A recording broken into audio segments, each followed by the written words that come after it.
Candace Owens hits a new low by going directly at Erika Kirk, and Erika Kirk has a direct message just for Candace Owens. We have spectacular documentation of her flip-flopping on just this. Brand new evidence debunking the Egyptian planes theory that she's been propagating. Examining why Tucker Carlson doesn't believe the official narrative, and punchline, it has to do with the Egyptian planes. The real reason Nick Fuentes has had this explosive sudden rise that he's had. Ticketmaster was forced to issue an apology to a major artist, and Forrest dealing with the same backlash after announcing his new Jesus Generation tour. And speaking of tours, guys, I am going on tour myself March 21st, launching in Houston at the House of Blues. If you hit the link in the pinned comment, you can get your tickets now at the House of Blues. They start at $34, which is very reasonable. March 21st, I'm in Houston at the House of Blues. Dallas, Texas, I'm at the Echo Lounge. And again, all of these general admission tickets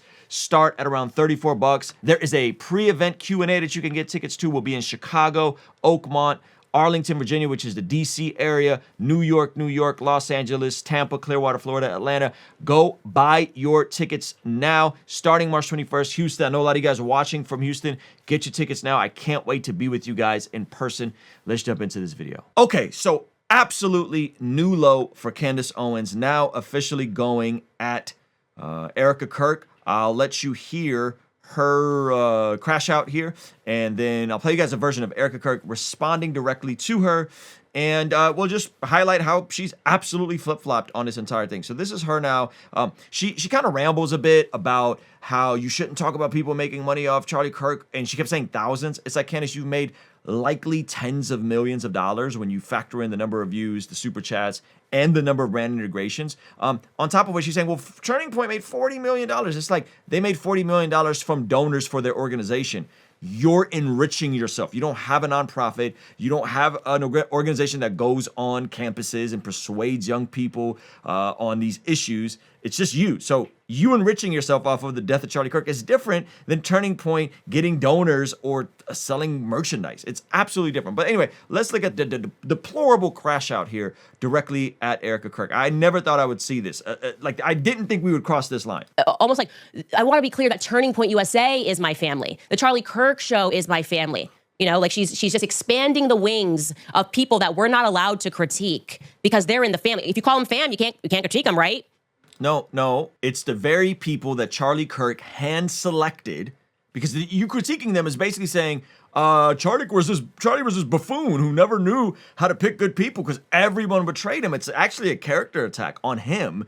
And so, yeah, you're attacking the very people that he cares about, the people that meant the most to him, the organization that he built that you're trying to tear down, that you are asking for people to get refund requests from. Yes, that's his family. You're hurting the thing he built, his baby. And I hate to say this, but I'm going to be very clear here. This is why there are many people who do not believe that women are equipped to lead companies, because what you are watching here is an unbelievably emotional response that is absent of any logic, okay? If this is not the kettle calling the pot black, like if the kettle calling the pot black was a person, it would be Candace Owens. She is running a company it's her company, it's her name on everything. So this is hilarious and this is why women should run companies. My gosh, this is straight up. This is an attack. Okay, if you really care about your team, answer the questions. Okay, just demystify the entire event.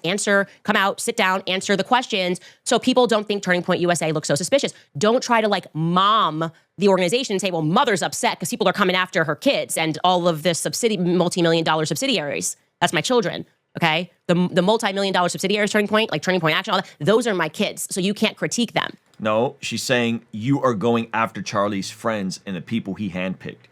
We're not talking about subsidiaries. We're not talking about questions. And again, which questions does she even have? Because so many of these things get debunked, but she moves on to 29 other questions.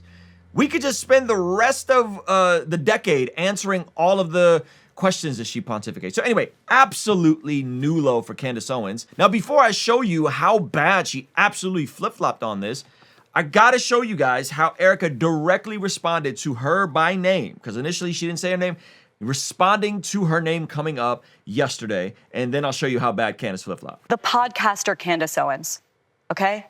At one time, a friend of Charlie's, at one time, an employee of Turning Point, She has been one of the main peddlers of these conspiracies, and she is making a huge amount of money on it. She is building her business off of these lies. What do you want to say to her and the other people that are putting these lies out into the world right now? Stop. That's it. That's all I have to say. Okay, pretty straightforward, right? Pretty clear. That's what Erika wants. Now, look at how bad Candace flip-flopped on this. Shout out to Milk Bar TV. He always has some of the best compilations of just her absolute erratic behavior. Check this out. No one, and I mean absolutely no one, outside of my husband and Erika Kirk has the power to shut me up right now. That's it. There's nobody that has the capacity to get me to shut up about this except for Erika Kirk. And I will say this, like, I am on this journey to figure out what happened on that day. I'm not going to stop unless Erika Kirk asks me to stop. I said early on, if Erika Kirk asks me to be quiet, I will be quiet. But when you go after my family, my Turning Point USA family, my Charlie Kirk Show family, when you go after the people that I love, and you're making hundreds and thousands of dollars every single episode, but this is not okay. It's a no from me, but you know me. I'm just out here saying what needs to be said. It's gross. I mean, I don't understand how anyone can look at this and be like, no, it's okay. She has now flip-flopped yet again. She has flip-flopped yet again on this very issue. I find it repulsive. Like, the fact that Erika is saying, stop. Clear as it could possibly be. Please stop. I added the please for good measure. Stop. Nope. So, before we get into some of these claims about Egyptian planes being debunked, which, by the way, is what Tucker Carlson just talked about on Theo Von and how it's not an app, and how Tucker Carlson said he knows that's a fact. We're going to get there. Let's get into the daily proverb because I think it speaks directly into this issue. And if you guys didn't know, we encourage every single one of you guys read a chapter of Proverbs a day based on a day of the month that it is today. So we are in Proverbs chapter 11. The Lord detests dishonest scales, but accurate weights find favor with him. When pride comes, then comes disgrace. But with humility comes wisdom. The integrity of the upright guides them, but the unfaithful are destroyed by their duplicity. Wealth is worthless in a day of wrath, but righteousness delivers from death. So I want to show you guys this really cool feature in Logos. It's the Insights feature. And by the way, Logos is giving every single one of you guys a free 60-day trial. This software used to be only for like theologians and scholars and pastors, cost hundreds of dollars, if not thousands of dollars. Now, free 60-day trial. And then after that, I think it's like $12 a month. Okay, so here in the commentary version, you could hit Insights and it takes you to a commentary, and then we could even click right into this to read more about it. But this is telling us merchants used weights to measure out money to produce.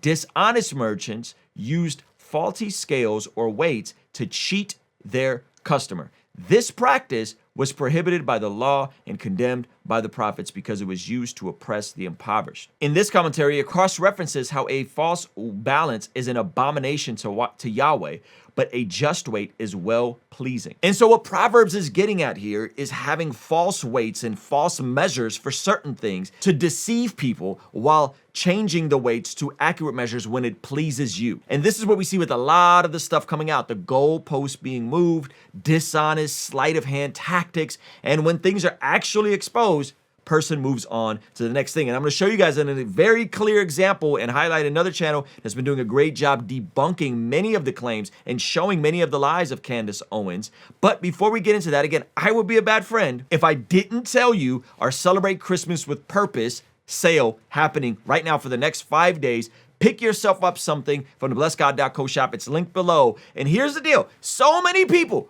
love to spend their money with the very corporations and the pagans that hate you, hate what you represent, hate your values, instead of spending that money by investing in yourself. So we have this Bless God discipleship bundle. You can get our 60-day devotional, you can get a leadership planner, and you can get our prayer journal. You could actually knock out much of your Christmas shopping by just doing that. We also have bundles of the prayer journals. There's only a few of those left. We have the Occupy Dove Snapback available. Forrest Frank wore this on Instagram. It immediately sold out. We've been having trouble just keeping up with it. It's actually on back order right now. It ships Tuesday. We have a couple hundred of them coming in. And not sure if you guys know, My Godly Ambition book is on sale right now, signed copies. And this jacket, this is a premium item. This is a Japanese salvage denim. One of the cool things about this jacket is it's reversible. So that is the Japanese denim side. And it has custom Armor of God patches. And the version I'm wearing right now is the reversible side that is a bomber jacket. So everything on the site right now, you don't need a code,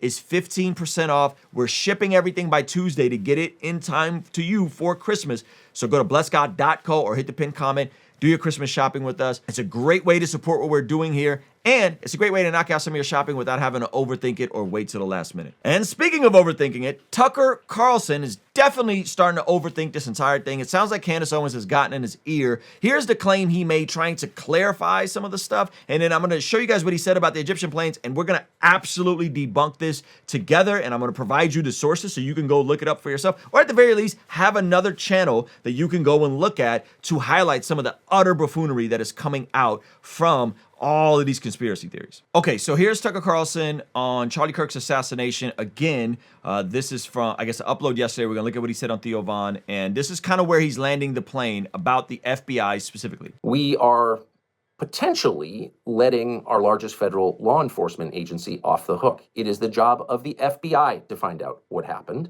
and to tell the rest of us, not hide behind, well, it's national security, confidential sources. No, tell us what happened. Show us what happened. Convince us what happened. That's your job. I think Tucker's confused. It's not the FBI's job to convince the public what happened. It's the FBI's job to put together a case and try this thing before a jury and in court. So they've collected evidence, tried this, and then as this comes out, then you will have access to information in the middle of the trial. So if you guys didn't know, J. Warner Wallace addressed this in yesterday's video, but we'll drop it in again here for you guys to understand how these things are actually compiled. So I think Tucker's just a bit confused. Like, this is not meant to play out before the entire world. As an investigator, I don't want the public to know anything about my case.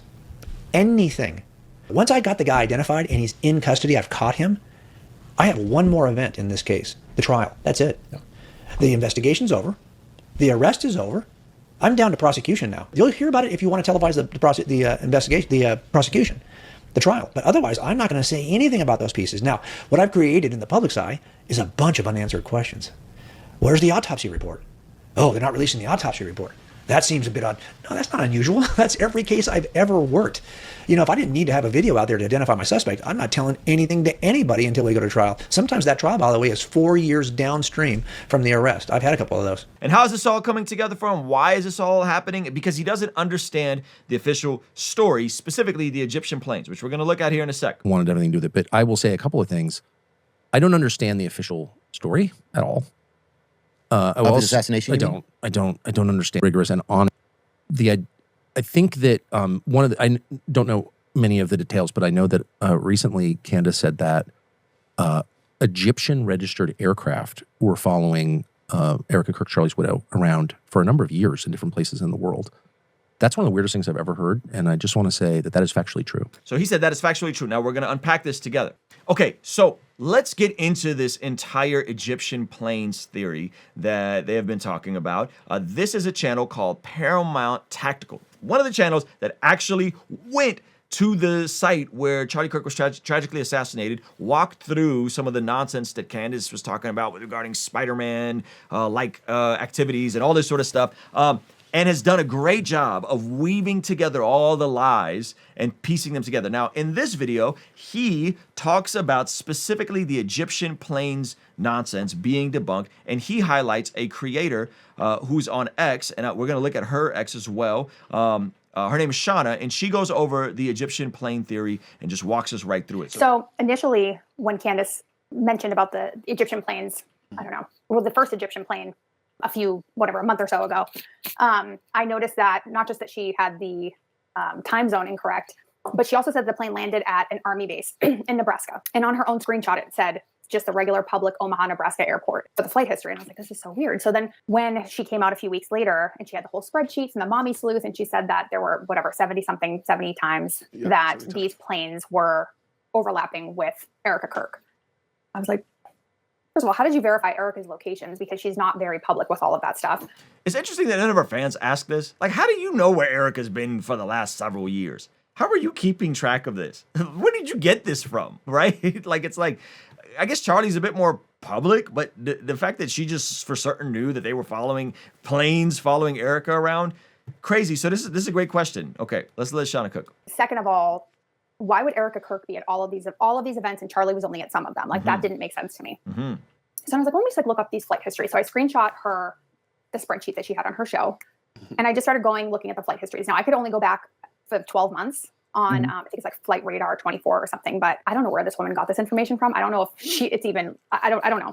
But what I found is that for the last 12 months between both planes, there were 20 entries for locations and flight history on that spreadsheet. Of those, 25 of them were duplicates. So there were only 15. Of those 15, only 6 of them were correct. Whoops. Now, again, you guys could go check this out on Shauna's X account, where she walks through all of this, sarcastic liberty, and this is not an endorsement of anything she's ever posted, so don't miss me with that. The Egyptian planes, I could only go back and find history for the last year. The number I put are corresponding to the spreadsheet. 5 of the 8 are wrong. The planes hadn't even left Egypt. As for Erika's location, not sure how anyone could verify those, but the spreadsheet says on 9/10, Erika was in Nebraska, Delaware for a Turning Point USA media appearance, but Erika herself said she stayed back home in Arizona to be with her mom. Why people continue to argue that Candace Owens is thorough and never wrong is baffling, okay? And so she has all of these receipts. You guys can go and look at these for yourself on her X account, okay? Let her cook some more on this. Wow. And of those 6 that were correct, obviously I don't know what Erika's locations were, but one of them, it says on the 10th that Erika was in Nebraska / Delaware, which I don't understand that, but she was in Arizona. And then it said that on the 13th that she was like at a Turning Point event in Provo. I don't know about that for sure, but I tend to doubt it. But for sure, the 10th was not right. So maybe 5, maybe less of those 20 entries were not accurate at all. Not even close. Like the plane's in Cairo for months and months at a time. And then it's, yeah. Did you notice also that Candace kind of flip-flops the term military plane and Egyptian planes? Yes. She creates this narrative, and you can kind of get the picture in your mind that you see some F-22s flying, following Charlie, but then later on, it's like just a Gulfstream. Right. And she kind of jumps back and forth, military plane. No, it's a charter. It's a Gulfstream. Stop it. Right. So pretty interesting, right? So here's the issue. It probably took her some time to go and get the flight logs and piece all this together and figure out what was happening. And the issue is that many of us don't have time to chase down every single claim that Candace made. But if you guys want to see some of that, go subscribe to Paramount Tactical, and he has a video going over some of these things. This is a whole video going over the multiple lies that Candace has put together that he's found, and he's going to make more. So if you need these sorts of resources for friends and family that are like completely checked out in this sort of things, here is a great channel. Props to him. I've been enjoying his content. And speaking of enjoying content, one of the things that we are rolling out here on our new daily show, not sure if you've been keeping up, is a way for you guys to call in and ask me your questions. Now, we're opening this up to our Patreon paid community. If you go to our Patreon, you can sign up for just $6.99 a month. It's a great way for you to partner with us, and we'll try to open up the lines for you guys to call in and answer some of your guys' questions. And I did just that today for the first time and answered your guys' questions. So if you guys want to get in on this, sign up on Patreon. Now, some great questions came up. Spicy ones, dare I say. First brother asked me, why am I talking about Candace Owens? The second caller talked about transitioning from jobs and some very practical things after moving across country. And this lastly, we talked about masculinity and what does it look like to be a follower of Jesus and exhibit biblical masculinity. Let me know what you guys think about this. First of all, love the show. God bless you, brother. And I just wanted to know why you keep talking about Candace, man. Why do you think I keep? I'm not a fan. Why do you think I keep talking about Candace? I think I know. I think it's not that you necessarily want to, but there's probably some people that cross your audience and her audience, and you're trying to tell them, hey, if you're over here and maybe you're thinking about being a Christian, don't listen to her. You know what I mean? And this is the better way to think. But also, just me being a fan of you and wanting to hear what you have to say about other things, it's like, I'm just not clicking on a Candace video. You know what I mean? Hey, that's fair. But I still love you, brother. I still love you. if you noticed, we've been putting out a video every day that has nothing to do with Candace on the main channel. So I'm not sure if you're seeing those. Yeah. We put out a video this morning with Wes Huff. So we have been putting out other videos. This is a part of the daily show. Here's why. I think how we come to conclusions of truth is so important. I think how we know anything and how we talk about these things is so important. And so Candace is distorting and perverting reality for people. And I think that has downward effects. And my deeper concern here is, Brandon, is that there is an apathy and a nihilism that slides in when you repeatedly tell people the system's rigged, they're all out to get you, and I'm the only source of truth, and you could only come to me. And so that's why I'm doing the Woke Right Challenge, which I'm telling people, hey, take 30 days off, no Candace Owens, no Tucker Carlson, no Nick Fuentes, nothing that's going to tell you that the system's rigged, you can't get ahead, you can't do it, and only fill yourself with wholesome things. Because I think they're actually going at the fabric of what is real, like what is truth. And as people of followers of Jesus, like I think that is absolutely important to us. Yeah, you're right. I just hate it still, but I get it. I Hey, get it. it's all I good, don't man. wanna Thanks for I'm calling not in, criticizing Brandon. you at all. Yes, sir. Nah, you good, bro. God bless Appreciate you, brother. man. Have a good one, brother. Can you hear me? Hey, yeah, hey, Erica. Thanks for calling in. What's your question, sis? Well, I think my question is kind of related to godly ambition. I haven't actually been able to pick up your book and read it yet. But my husband and I, we recently got married. We're still newlyweds. Been married just over a year now, if you consider that newlyweds. Congrats. But That's awesome. thank you so much. We're super, super happy. And we recently moved to be closer to his family. We kind of moved across the country. We were living in Texas. We moved to California. That's where he's from. Kind of did the inverse of what everyone else does right now. But What part of California?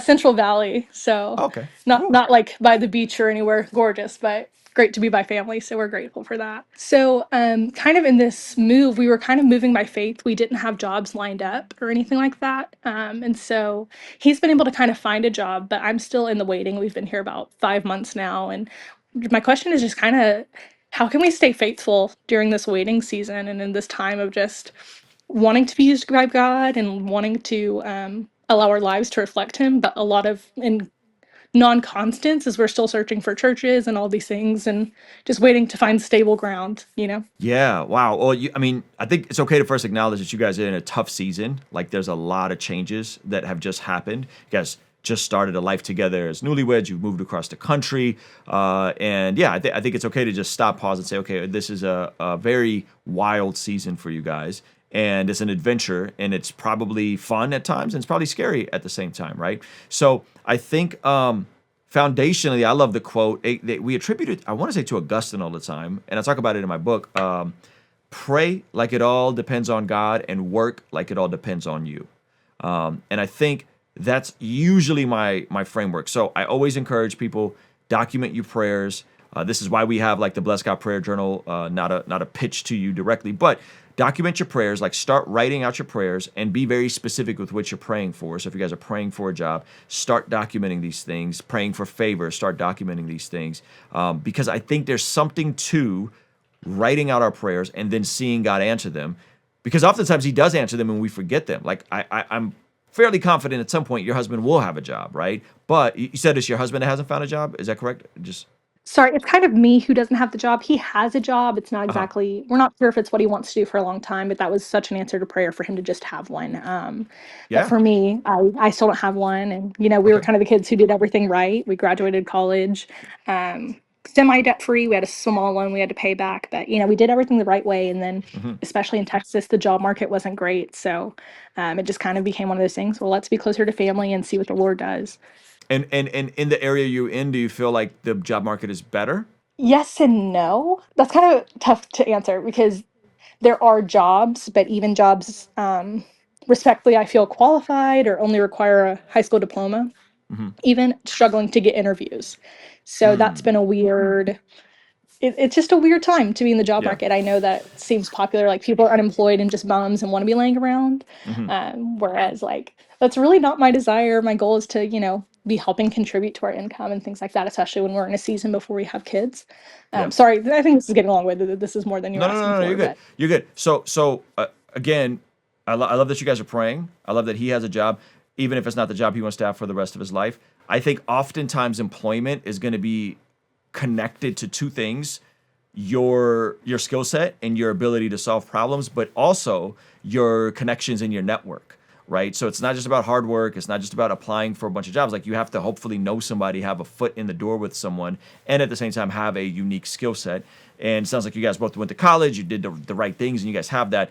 My advice to a lot of folks, and I don't know if you've heard of this, is I don't think there's anything wrong with saying, hey, let me utilize my time well by exploring something in the gig economy while I am trying to land somewhere with a job. And so, like, I have a friend that's a comedian. Maybe you've heard me tell this story before. And he lives in a major city, and he just kind of couldn't do the job thing anymore and ended up hopping on an app called TaskRabbit. And on TaskRabbit, he started painting houses eventually, but initially he was just doing like assembling furniture and very basic stuff, and then built it up. And now he's making, and I'm not exaggerating, he's making $10,000 a month, which is the most he's ever made in his life. And then at night, he can go and pursue his comedy thing and do the open mics and hit that circuit. And so I would encourage you, while you have the time, are there any of these app-based jobs that you could do, whether that's TaskRabbit, whether that's Uber Eats, whether that's Uber or Lyft, whether that's Instacart? Have you explored some of those options for yourself? I haven't explored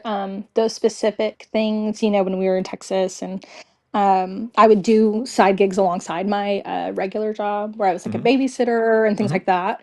But us being in a There's new some. area, I'm sure there's some nanny apps like that as well. I remember my wife was actually on one about 10 years ago when we had just transitioned. She was trying to make a little bit of supplemental income, and so there's nanny apps. So I would encourage you, like, start there, because what oftentimes happens is people can start there, start building their skills up, start building their relationships, and then before you know it, you have a couple side things, and they might pay more than like if you went and got a typical 9 to 5. yeah, definitely. That's definitely something I could look more into. I think I've been so focused on trying to find that quote unquote big girl job, or finding, the thing that's going to be a long-term career and be a major moneymaker now. And I've been trying to think outside of the box, maybe with Christmas time, wrapping gifts on the side, or like, just things like that. Yeah. But no, those are definitely great options I hadn't considered. So thank you so much for that type of insight. Yeah, I would check out TaskRabbit. TaskRabbit, see if there's any nanny apps that you can hop on, because if you already have a background in babysitting, I mean, there's a lot of folks that need help during the holidays. And then, yeah, even down to Instacart, Uber Eats, whatever. I think you will actually feel much better by just having something to do that gives you dignity and gives you something to occupy your time that's generating something for you guys. Yeah, no, definitely. I think that's kind of the beat down. Feels like I'm not contributing much, and I feel like I'm putting a lot of burden on him, which is very different. So Yeah. Okay. Well, let me know how it goes, and maybe I'll hear from you sooner than later. Have a Merry Christmas, Erika. Thank you so much. absolutely. Merry Christmas to you. Thank you. Hey, what's up, James? Thank you so much for calling in, man. What's your question, brother? Yeah, my question, I was in the gym when your prompt came up, so I'm like, oh, I got to think of something real quick. So I apologize if I'm out of breath. Just finished some bench press. But you've been talking, doing a lot of commentary on the Nick Fuentes stuff. And my brothers and I have been reading a book called Stand Firm and Act Like Men by Joby Martin. Are you familiar with that? Yeah, I just connected with Joby Martin. Pastor Joby Martin's awesome. I just connected with him this week. We're actually supposed to hop on a FaceTime tomorrow. So yeah, he's great, man. That's awesome. My sister and brother-in-law go to that church, and yeah, we've been reading through the book, and there's so many parallels between that book and the content you have. And I was just curious. My question is, well, some context. I work at a university. I'm a campus pastor at a small university in Florida, and I do a lot of ministry with the men. And I guess what would be your quick response to, you got the red pill ideology with Nick Fuentes and Arola Tomasi and all these different things that you've commented on. What's the best biblical, quick, biblical man for dummies, step-by-step process you would give to these young men if I were to theoretically invite you to share with them?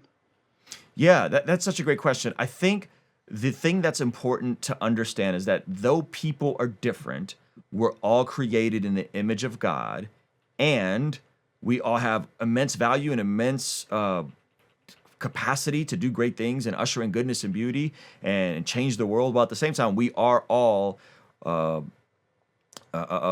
stained by sin, if you will, right? And I think what happens with all those things that you just mentioned, right? Rollo Tomasi, the red pill stuff, Nick Fuentes, is what it all generally comes back to, and I'm going to just make a very general statement, is that it takes the onus off of yourself as an individual, and it spotlights things that are true-ish, but they're not really true in the sense of the image that is painted of humanity in Scripture. And so with Rollo Tomasi, and I went really deep and I debated Rollo Tomasi, they spotlight modern hypergamous women. And so now what they've done is they've actually created a new version or a unique version of original sin that's exclusive just for women. Women are hypergamous, they'll let the alpha lay, and then they'll let the beta pay to raise the kid. And so they create a whole ideology, but when you look at the science, it's just not there. It's non-existent, right? And so the same thing with the Nick Fuentes and the race realism is they're making black people uniquely sinful. They're just more violent, and this is just intrinsic. They'll use words like intrinsic to them. And at the end of the day, the thing about the cross is it levels the playing field. It shows that we're all broken, we're all sinful, yet we all have immense value and immense potential. And I think if we can get people to understand that, then it does two things. One, I don't have to otherize people based on the ways they're different, whether that's women or black people. And two, it points it back at me as a man, as a leader, as a husband, as a father, to take responsibility and control the things I can control. Because at the end of the day, it's not women's fault why someone can't find a mate. It's not black people's fault why you can't find a job. It's not the Jews' fault why you can't get ahead in your finances and get out of debt. It's ultimately our responsibility. And the scriptures teach that. The Proverbs teach that, right? And so it's encouraging people to take hyper agency over the things they can control and not spend so much headspace and time worrying about the things they can't control. In a nutshell, I actually think that is what growing up is, and I think that is what manhood is. Yeah, no, I love that. And a follow-up question, if I have time, is when it comes to, I love how taking responsibility and ownership and stewardship. I love your book and how you talk about that. It's so parallels what you've just said now.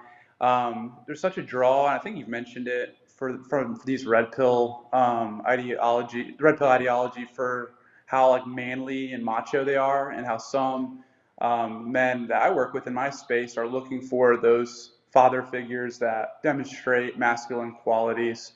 And I'm super pumped that you're meeting with Joby Martin, because I think he doesn't dismiss the masculine side to biblical masculinity. Yep. But he presses into, and we should be proud of the way God made us and our personality. So my question for you, I guess, to follow up, if I have time, is how do we demonstrate masculinity without it becoming over the top and toxic? Well, I think we got to look at Scripture to define what is masculinity. I think we could look at Scripture and we say, hey, there's a call for every man to be a priest, which means that if you're a priest, you're sanctified, you're walking with Jesus, you are someone that is walking in the fullness and a consecration of what God has for you. I think every single man is called to be a provider. We see that in 1 Timothy 5. He who does not provide for the needs of his family, specifically his immediate family, is worse than a non-believer and is denied the faith. And I think every man is a protector. We are called to protect people, not just in a masculine physical way, but in a masculine protector way of, hey, I got to protect my kids from the internet. I got to protect my kids from predators. I got to protect my kids from people that may want something from them, right? And so I'm the protector. I got to protect my wife. And all of those things, I think, are interconnected. I think we can look at Scripture and we could see those things laid out in Scripture. And that doesn't mean we don't then create a cartoonish version of those things. And that's what you see a lot of times with the red pill stuff, is that it's not that Andrew Tate doesn't get anything right or Nick Fuentes doesn't get anything right.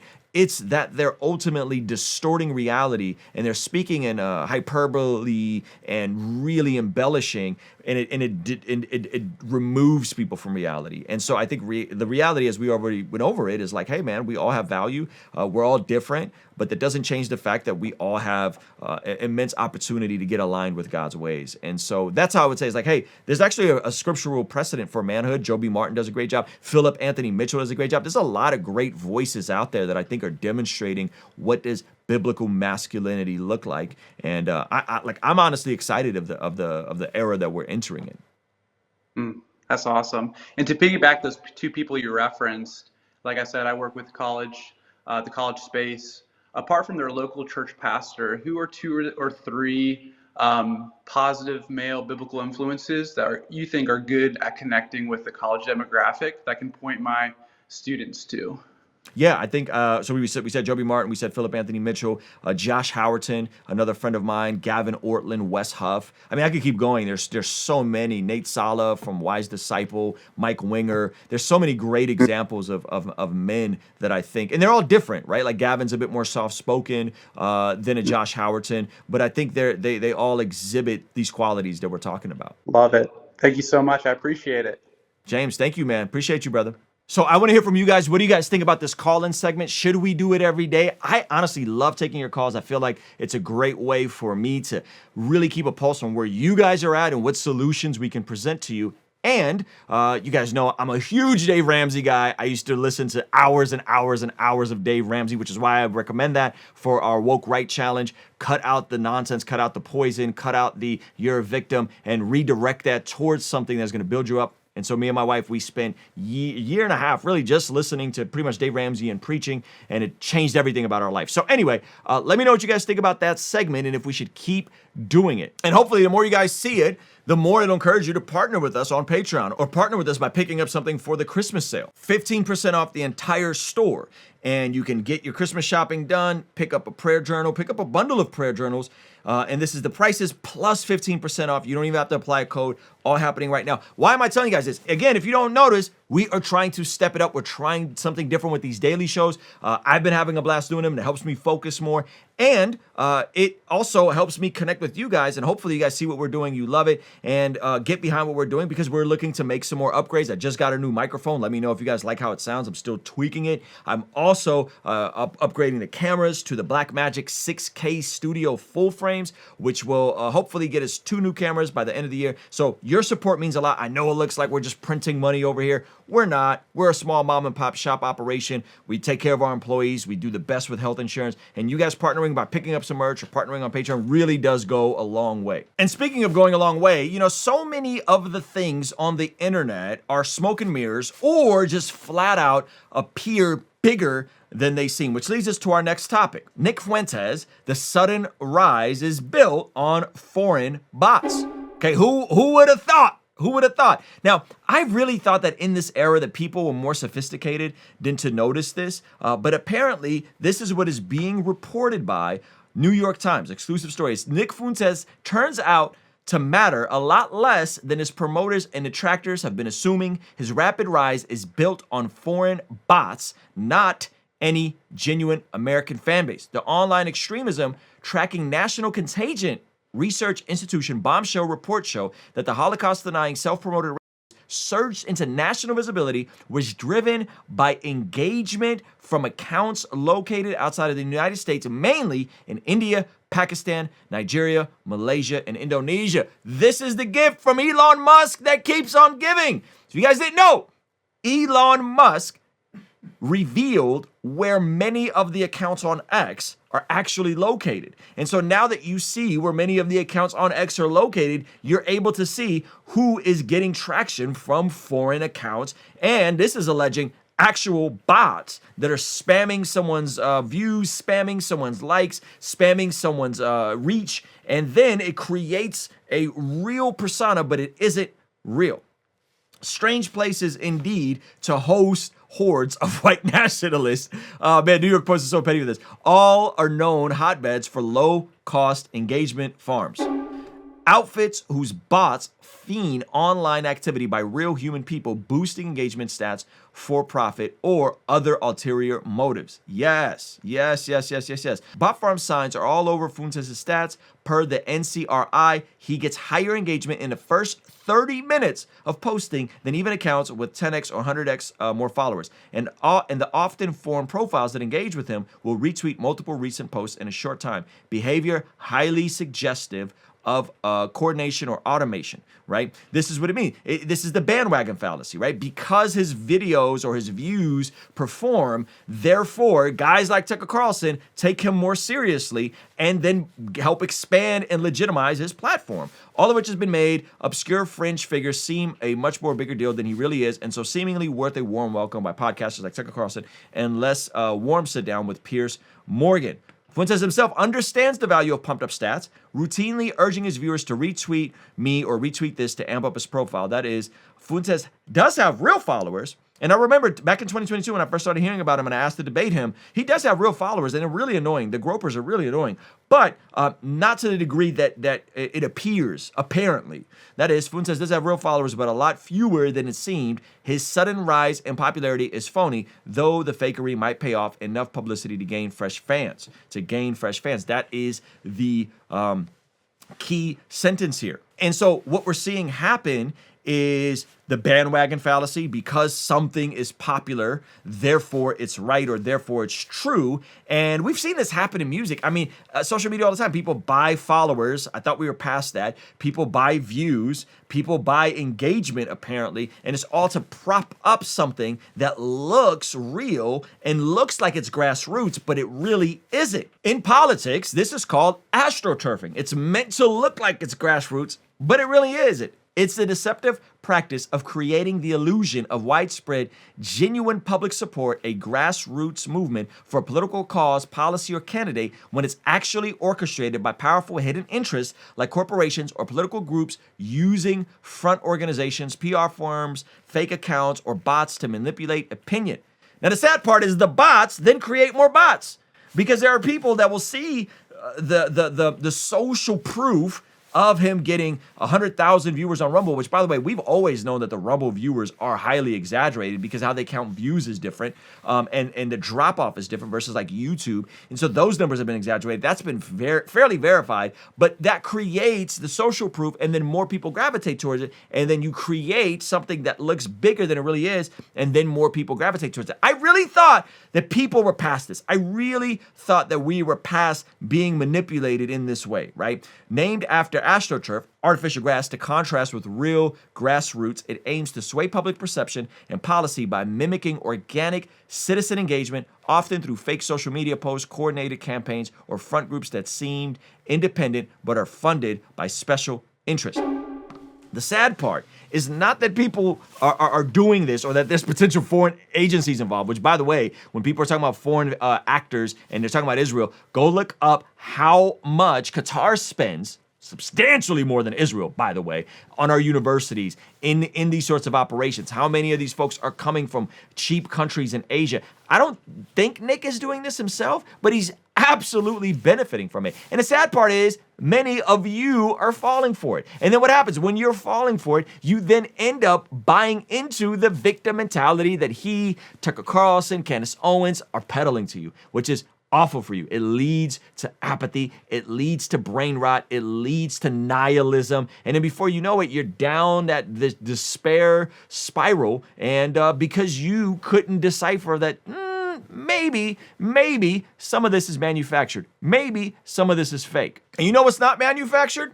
Is me going on my very first tour this spring. And we will be in Houston, Texas, March 21st. Tickets are on sale, very reasonably priced, $34 for general admission. You could also get tickets for Dallas, Texas. Again, $34 general admission. There is a Q&A before event that you can come out to that's a little bit more pricey. It's like $46. These are all available. You can get all the links to the tickets over at blessgod.co. We're coming to Chicago, April 10th. We are coming to the Pittsburgh area, April 12th. Arlington, Virginia, which is a DC area, April 25th.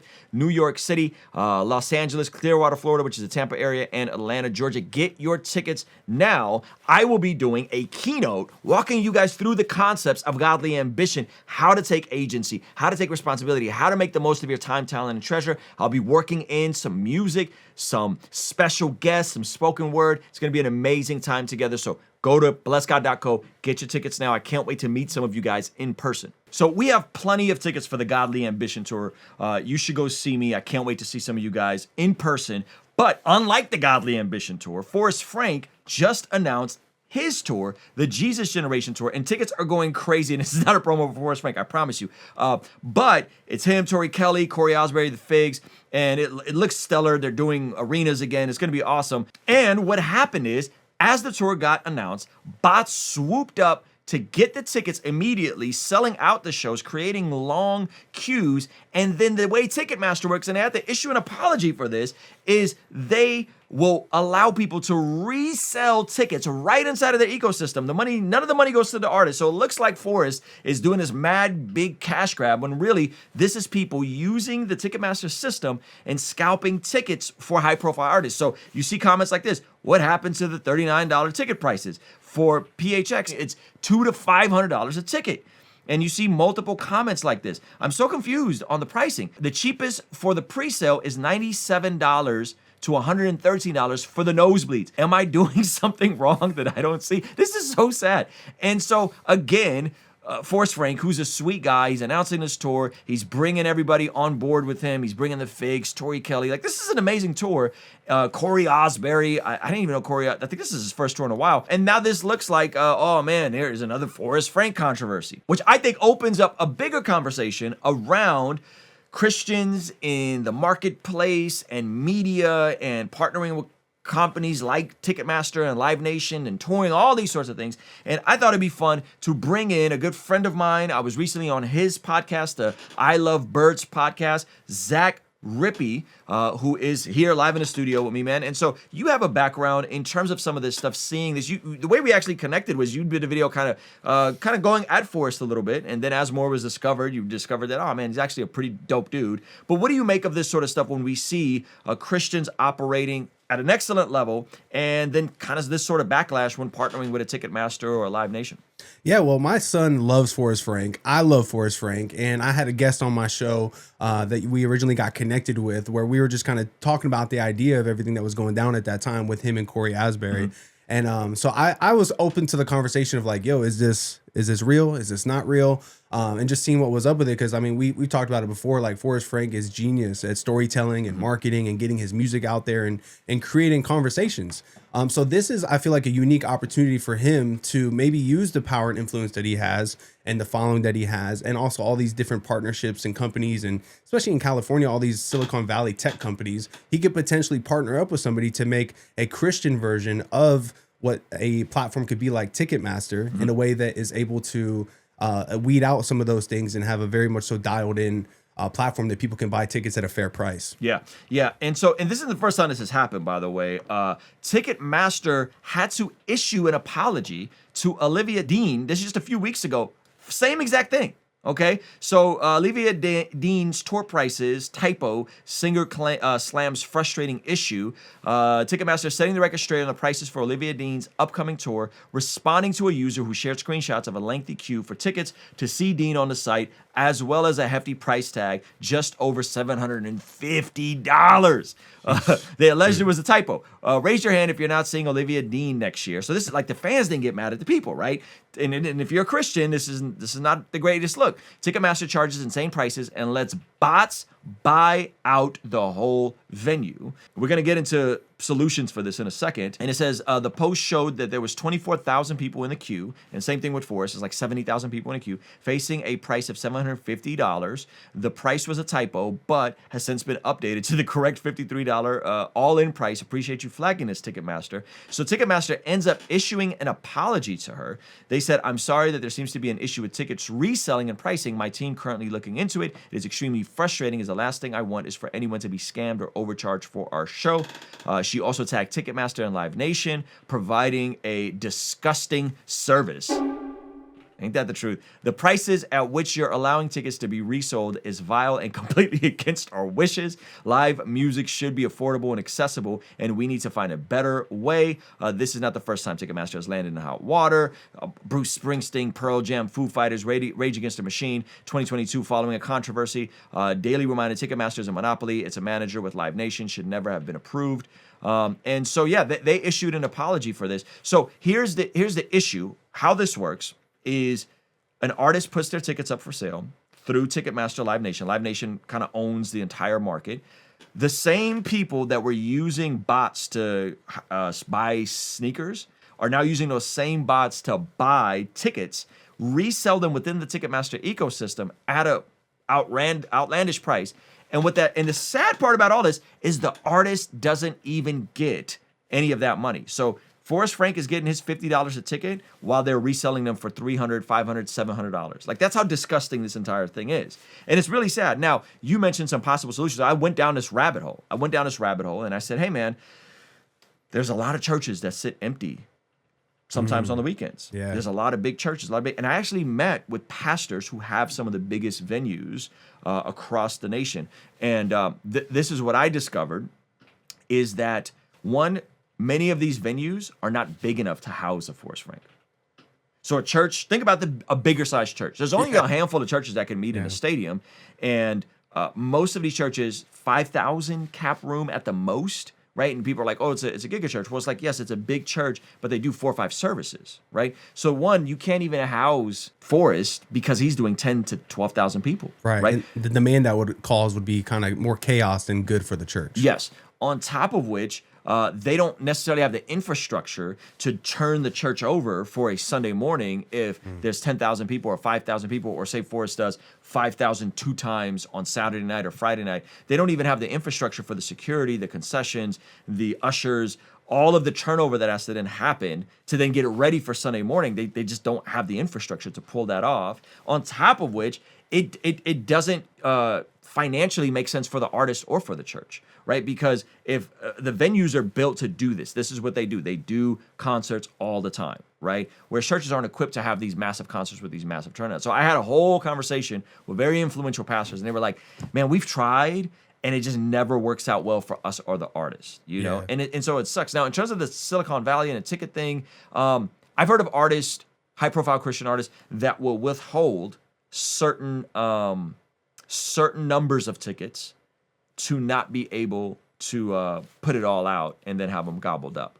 But from one standpoint, like, it's a good problem to have, but from another standpoint, like, it's also just it sucks for the consumer, it sucks for the people. Yeah, I mean, when you're so high in demand like that, it's like that's just kind of inevitable in this market that we're in right now. And so the solution would have to be something where you do like a merch bundle or something on your own website, and you would have to kind of facilitate all that. You would have to bring in probably a team to handle all that. So at the point where he's at right now, I mean, he's so young in the come up essentially that it's like, man, he's just doing his best, you know. But it seems like there's one thing after another of people trying to kind of take the man down for something, and it's like I take my hats off to him with the integrity that he has through it all to still stay faithful and truthful to what God's called him to do. And I just hope it doesn't, like, you know, it doesn't sour his name with his own fans at this point, you know. Yeah, or honestly, he gets tired of all these controversies. Every single thing there's a new thing every week. Someone's mad about something, and that's because he's doing something for the kingdom, and he's moving the kingdom further. And that means, like, you know, we look at Jesus's life, and it was all about that, as far as like doing the right thing, yet getting persecution from religious leaders of the world. It's like, it's going to come. They hated me first, they'll hate you as well, especially when you're walking out in a way that is the spirit of excellence on your faith journey. What do you make of the broader conversation around Christians and marketing in general, right? Because that's something that a lot of people are like, hey, Forrest is a great marketer, and they use that as like a put down, like, oh, he's a great marketer, he's a great marketing. It's like, no. Christians should be great at telling the greatest story ever told. That's right. And packaging it for social media in a way where people can receive it and go deeper with it. Yeah, I mean, there's so much evil online right now as it is, right? And so if you're going to operate and do things for God, I always think you have to have the spirit of excellence on it because it's for God, right? So like in my podcast studio with I Like Birds, like if we see something on the table, we'll wipe it down. It's like, because this is like for the Lord, right? We do a live show, we'll vacuum the stage just because it's like, this is for the Lord.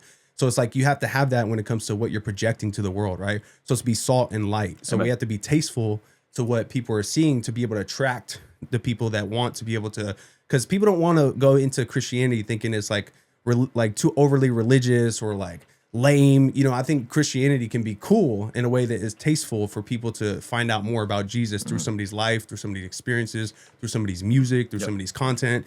So I think Forrest Frank is doing all the right things, and they hate us because they ain't us, essentially. You know, they see us in that position where it's like, you know, he's doing it well, and people don't think that you can do it well when you follow God. They think you have to follow the world's way, but it's like, no, we got to counter evil with the goodness of God. Yeah, that's good. And just for the record, you said cool. Here's the thing that people are going to say, oh, you just want to be cool. This is the thing about the cool, because the Pharisees are going to come for us in the comment section.